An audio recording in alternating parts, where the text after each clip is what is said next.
Today I'm going to be talking about perspective and its role in a world where scope is constantly changing.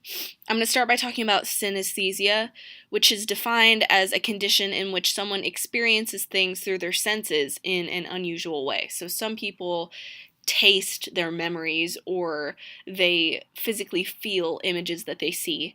I have this condition and it manifests itself for me through sound and color, also called chromesthesia.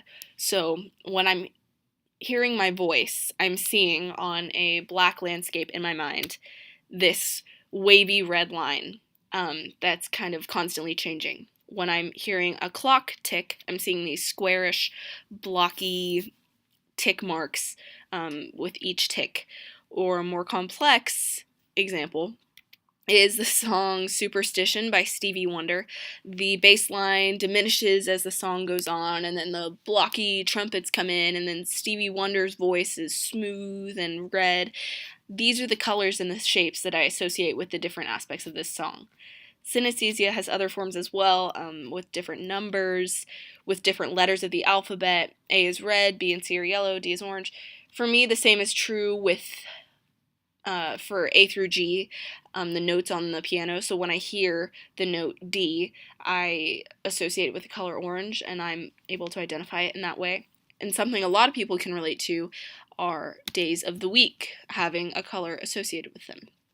So you can see, when I was learning to read, I would not be seeing this, but this, which was a little tricky, but even more difficult for me at least was when I was trying to learn math, going from this to this. You can see how this might be a little problematic. But even still, synesthesia provides helpful information in several areas. So it helps us to understand cognitive brain function and the way that the brain is able to relate different senses. It has connections to art and music. As I was saying, a lot of synesthetes are more inclined to participate in musical type things through the notes that they hear, and that maybe they see it in their mind or they feel it, on their skin, different types of applications there. And then the last one is that synesthesia has strong correlations with memory-based learning. So we all learn, a lot of synesthetes would agree that the letter A is red because we learn that A is for apple, and apples are most often associated with the color red. So all of these aspects of synesthesia help us to gain a new perspective. There are a lot of people that don't know about this condition, or maybe they have it and they don't know that they do, and this kind of provides a little peek into the kind of the mind or the condition that a lot of people don't know about, but a small percentage of the population actually has. So take a minute to think about several things.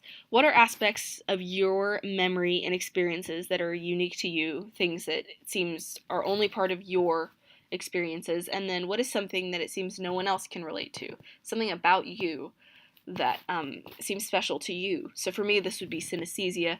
You might have something else like this. Maybe it's something you experienced in the past or something that's ongoing every day. These are the things that help to shape our perspectives. And from this, we can surmise that no two perspectives are exactly alike. To illustrate this a little further, I'm going to present a scenario. So I want you to think of rich people. One example, Bill and Melinda. We also have Elon Musk and the classic Kardashian family. Believe it or not, these people all have something in common, and that is that they have multiple cars. That's what they all share. So middle class people, where Elon Musk would be driving this gold-plated Tesla, middle class people would be driving this car or something much like it, this classic Honda Civic. If you were to ask Elon Musk what his favorite car is, he would have to sit down and go through all the cars in his mind and select the one car that he tends to favor. But if you were asking my mom what her favorite car is, she would just have to say her minivan because that's the one car that she has. This rule is true, I found, when I went to Zimbabwe. We were meeting the kids that we were working with at this soccer camp, and we didn't speak the same language, so we were having to use a translator for much of our interaction, and we were asking them things like, what's your name, where are you from, what's your favorite food, and this last question kind of puzzled them because the answer should be obvious. Their favorite food was sadza, which is this kind of ricey, nutrient-based, just block of sustenance. It really has no flavor. And so we found this odd that their favorite food should be something so basic, but then we realized that this was really the only food that they had access to. In the same way that if you were to ask someone what their favorite car was, and they would have to go through, a rich person what their favorite car was, and they'd have to go through all the cars. And if you were to ask like a middle class person what their favorite car was, and they would only have one thing to choose from. The same would be true with kids in Zimbabwe, where if you asked me what my favorite food was, I would have to go through, okay, Italian, Mexican, Chinese, which one? These kids in Zimbabwe, they only have one option. So the gap between cars or between favorite foods tends to mirror differences in perspective. So kind of going back to the beginning, as I said, synesthesia helps to change the way I learn. Kids in Zimbabwe grow up with a different understanding of favoritism or material possessions. Other things that might shape perspectives are, your relationship with your parents, the denomination of church that you grew up in. It could be Baptist, or Catholic, or Episcopalian, all the different ones. You might have grown up in a large city. You might have 3 siblings. These are all things that could shape your perspective. And when we understand our own perspectives, we can then apply it to other aspects of life. And something really key here is when we consider the perspectives of others.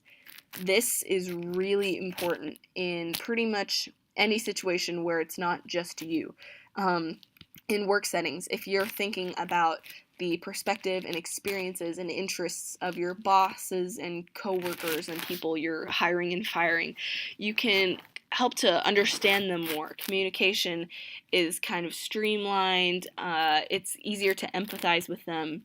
This is very helpful. The same is true for community relations, maybe with neighbors or people that you encounter in your communities or friend groups you find yourself in. If you're considering their perspectives first and putting their interests at heart, then it's easier to relate to them or to understand them or to kind of do life with them. An area where this is really applicable but a little more difficult to be considerate in is the everyday life, mundane things like the post office, being stuck in traffic, dealing with relatives. This can be difficult. It's hard to think about the experiences that your relatives have had and why those experiences might have shaped their opinions. It's hard to think about how the day of the postal worker has gone and why it's causing them to treat the line a certain way. But if you do that, you're able to kind of get on their level, you're able to understand them a little bit more, and it just makes for better communication and better just doing life together on the whole. For this reason, perspective is key, as I said, in a world where scope is something that is never quite constant and things are always changing. Thank you so much.